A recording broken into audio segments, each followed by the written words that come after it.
Hello everyone, welcome back to the cave. My name is Kovadis. Today I will be cutting a stone that was rejected and I don't know what it is. I got it with a bunch of garnets and I think it could be garnet, but I have no idea what it is. I'm gonna cut it into a mixed cut. Bottom, I want to make it around brilliant. The top, I'm thinking of something like a Portuguese dome, almost a dome type. The external part of it is all cracked. It seems all cracked and a lot of splits and inclusions, so I have to fix that. After checking the stone thoroughly, I know where I'm going to cut the table. I look again at the stone, I examine the stone. We're starting with 14.7 carats. Stone has multiple colors inside, sort of in some areas a bit yellowish, in most areas is a green, almost the color in some areas almost resembles that of Peridot, but I don't think it's Peridot. It could be a sapphire that's been, I'm not sure, it's been through something. I'm not sure why it was well, you can tell why it was rejected, but and here's my dot transfer jig. I'm checking to see it is not aligned properly, as I said, and I don't know how to fix it. For the little stones, it makes a huge difference. For the larger stones, it's insignificant. You can hardly notice the difference. But for the tiny stones, you can see it right there. It's off to one side, and it does make a difference. But it's the only one I have right now for the moment, so I will use it. I'm going to start making space for the table.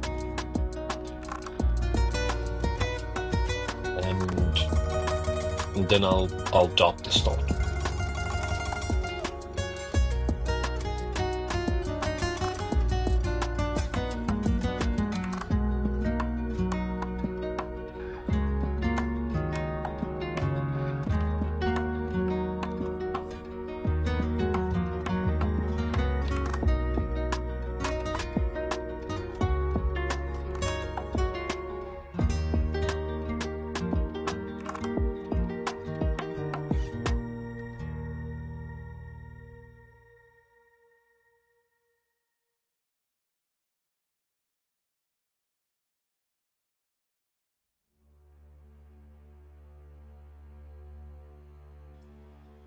There are many cracks on the surface. I hope as I go in deeper, it becomes much more stable and less cracks than on the surface. I'm sure, in fact, I'm sure that's what's going to happen. Hopefully, we'll find somewhat of a little treasure inside. Let's see what happens.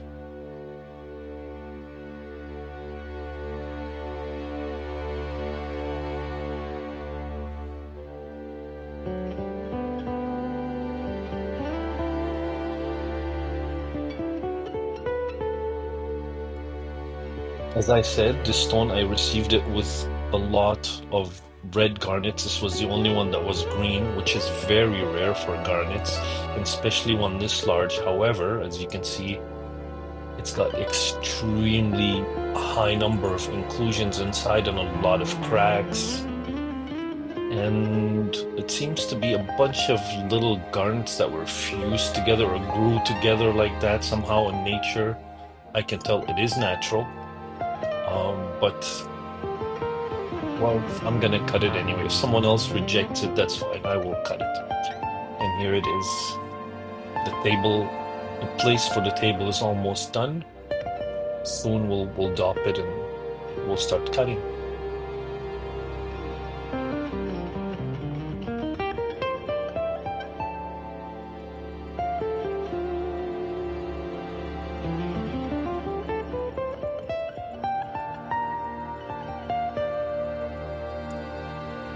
My brother is a GIA gemologist.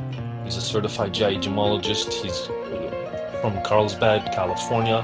And right now he's in California, so he can't check it out for me. If he was here, that's my brother Sayed. He's a master of Taekwondo as well, but he is a GIA gemologist, and he usually helps me identifying some of the stones. and I don't have a laboratory, and I don't know if it's worth sending this in for a laboratory just to see what it is. Maybe someone out there can see and let me know. I've daubed the stone. I put two layers of glue so it doesn't come off, and hopefully it will be stabilized on the dop. And this is what it looks like inside.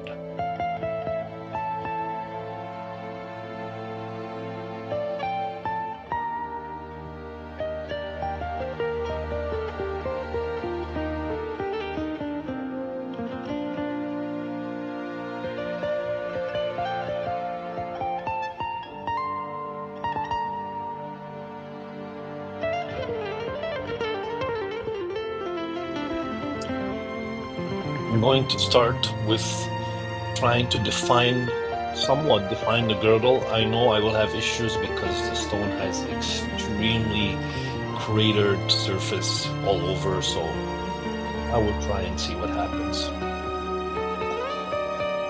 I'm gonna try to keep as much of the weight of the stone as possible, but I may not be able to keep a lot because the stone, as you can see, is all cracked, and well, we'll see what happens. Wish me luck.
And no matter how deep I go, it seems the cracks, I know there will be a point, I will reach a point where I will get rid of those surface cracks, but right now they keep popping up.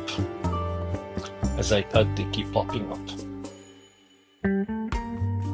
Nonetheless, I am going to continue cutting the stone I started, and look at that stunning, gorgeous, gorgeous color. I hope it will be stable enough to stay together when I'm done. But oh, there we go. There you can see all the cracks, all the dirt from the grinding is going into the cracks and filling them up and making them dark. And we will continue on.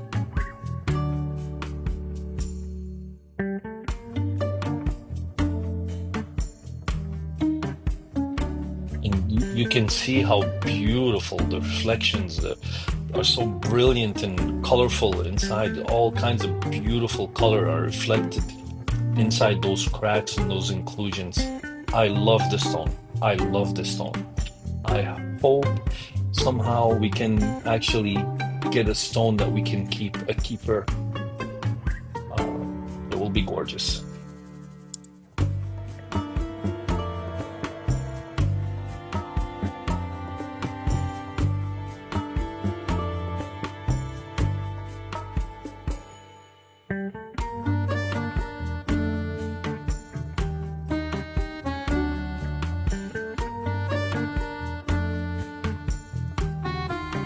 Now I will start cutting the first tier on the pavilion, and we'll see how that goes. I have to remove enough to get to the stable parts so the stone doesn't just keep falling apart on me.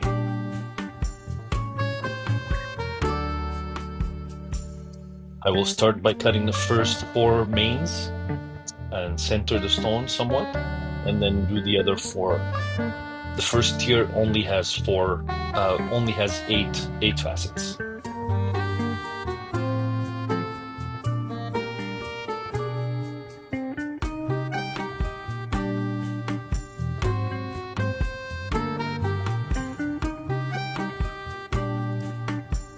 So I'm cutting the first tier, first four, and then the second four. They are even. I just want to center them properly. They are exactly the same, 43 degrees. So at 96, 12, 24, and so on. That's the first tier. And then the second tier is going to be at 45 degrees. So I'm moving outwards instead of moving inwards, because I have a feeling I have to remove a lot of the girdle after anyway. So that's why I'm doing that.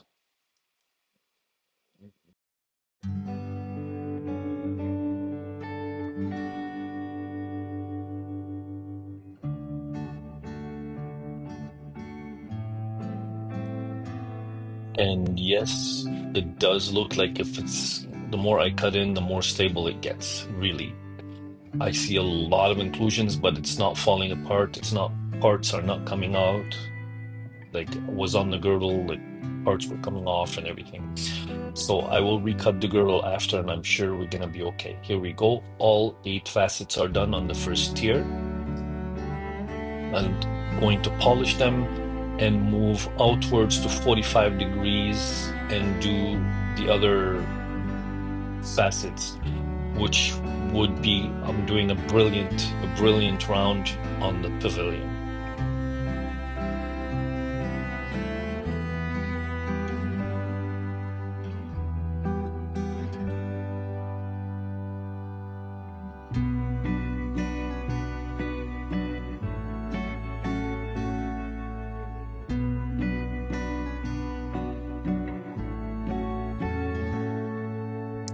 There, I'm done polishing the first tier, so I'm gonna cut and polish the second tier and then recut the girdle. So you can see there how beautiful those reflections are inside. That stone is stunning. It's gorgeous inside.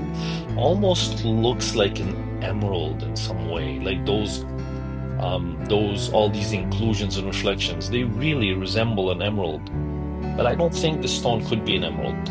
I don't think it can. Who knows? I never got it tested.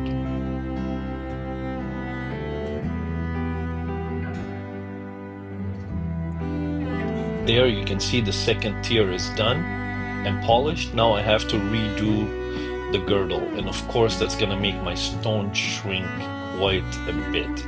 So we started with 14.7 carats. I'm not sure how much we're gonna end up with. We're lucky if we end up with 2 or 3 carats, but let's find out. I will have a very large dome on the crown, so that's what I plan.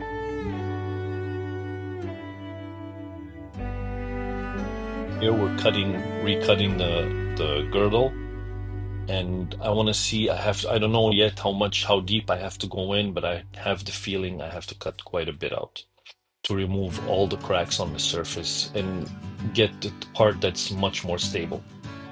And here we are. We're done with the girdle. And it looks amazing, I have to say. Look at that. It's a gorgeous, gorgeous looking stone. Wow. And it seems to be very stable at this point. So we're gonna take the stone out, put it in the dot transfer it, and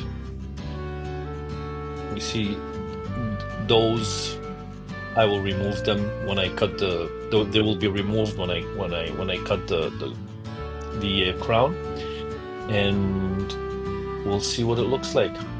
So this will conclude part 1 of cutting. We're gonna transfer it, wait till tomorrow or the next day, whenever the glue is dry and I can cut again, and then we'll do the crown and the table. I want to thank everyone for watching. Again, look at this beautiful, unbelievable colors. Here, sometimes I'm thinking it's very, very close to being emerald, those colors and those inclusions. Very, very close. So yes, thank you for watching. Please like, subscribe, and share. And until next video, part 2, see you again. Bye for now.